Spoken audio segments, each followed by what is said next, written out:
Alors il y a des rumeurs qui disent qu'Apple va sortir une voiture. Je sais que la plupart des gens n'y croient pas et moi non plus au début j'y croyais pas. Mais si vous me laissez le temps de cette vidéo, je pense que je vais réussir à vous convaincre parce que j'ai pas mal d'informations croustillantes et d'informations assez concrètes donc voilà, restez bien jusqu'à la fin quoi. D'ailleurs la première fois que j'ai entendu dire qu'Apple souhaitait lancer une voiture électrique, on me disait que c'était pour 2021. On est en 2021 et il n'y a aucune voiture Apple qui est prévue pour cette année. Quelques mois après, j'ai appris que c'était qu'une rumeur. Donc ok, d'accord. Mais elle était juste là pour faire monter la valeur des actions en bourse d'Apple. J'ai quand même cherché pourquoi est-ce qu'on parlait d'une voiture d'Apple et j'ai découvert qu'il y avait une voiture autonome qui avait fait un accident à la Silicon Valley le 24 août 2018 qui était à Apple et qui était une voiture d'Apple. Mais récemment, la vraie référence des leakers, pas de l'équipe de basket, je parle bien d'un mec qui fait des rumeurs, Ming-Chi Kuo, je sais pas trop comment ça se dit, mais en tout cas c'est ça, a annoncé qu'Apple allait bel et bien faire une voiture électrique et qu'elle ne devrait pas arriver avant 2025 voire 2027. Là je sais, on se pose énormément de questions, notamment à quoi est-ce qu'elle va ressembler, quelles seront ses performances, quel sera son prix, etc., etc. En tout cas, on a au moins une certitude, c'est qu'Apple va faire un iCar ou un Apple Car. Je sais pas trop comment il va s'appeler, mais l'important c'est qu'elle existera bel et bien. De toute façon, il manque à Apple le plus gros de la voiture, c'est le châssis électrique. Pour ceux qui ne s'y connaissent pas en voiture, le châssis de la voiture, c'est la base, la structure de la voiture. D'après les rumeurs, Apple souhaitait faire un partenariat avec Hyundai parce qu'ils ont une excellente plateforme de voitures électriques, mais finalement ça ne s'est pas fait.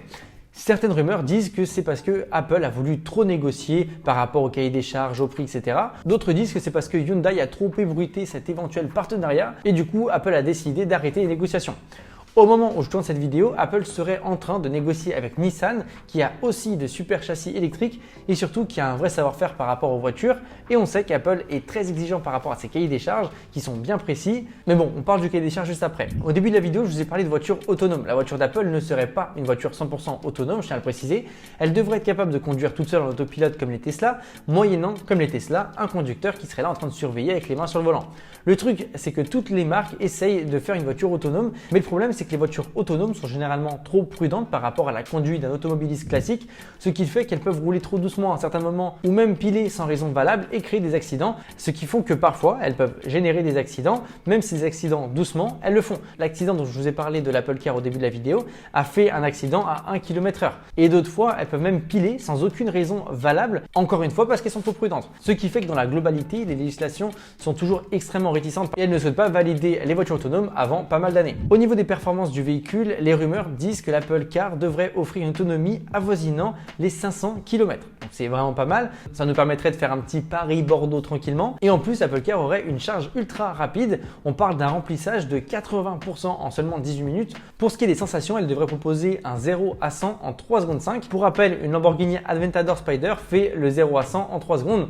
Donc c'est vraiment pas mal. Ce qui est certain en tout cas, c'est qu'on va passer notre temps à comparer l'Apple Car à la Tesla Model 3 parce qu'elles vont vraiment être en face à face sur le marché et elles vont avoir à peu de choses près les mêmes performances et les mêmes prix. C'est-à-dire que le prix de l'Apple Car devrait être comme la Tesla Model 3 entre 40 et 50 000 euros et la Tesla Model 3 a elle 3 variantes selon la performance et l'autonomie, ce qui fait qu'elle passe de 40 à 60. Après, la Model 3 est la référence en ce qui concerne les voitures électriques parce que c'est le meilleur rapport qualité-prix, parce qu'elle a les meilleures performances et clairement, ça se comprend. Là où Apple devrait réellement se différencier, et à ce niveau-là, c'est vrai qu'on n'a pas d'informations parce que c'est beaucoup trop tôt, ça sera sur la partie esthétique, l'intérieur comme l'extérieur, et ça va forcément être extrêmement moderne. Surtout qu'Apple a déjà CarPlay, qui est vraiment génial et ça change vraiment une voiture dans sa globalité. Surtout, on sait à quel point Apple a l'habitude de mettre un point d'honneur pour rendre le design de chacun de leurs produits classe et indémodable. C'est ce qui me fait dire et espérer que les Apple Cars seront un peu comme les Porsche, même après plusieurs années voire décennies de la sortie de leur premier modèle, on aimera toujours autant la première version que la dernière. Bref, si vous souhaitez que je vous tienne informé sur cette Apple Car par rapport aux autres rumeurs et aux autres fuites qui pourraient arriver dans les prochains mois voire les prochaines années, dites-le moi dans les commentaires et évidemment pensez à vous abonner pour ne pas rater ces vidéos là. Nous on se retrouve très bientôt pour plus de tests et de vidéos rumeurs. À très bientôt, c'était André Martin.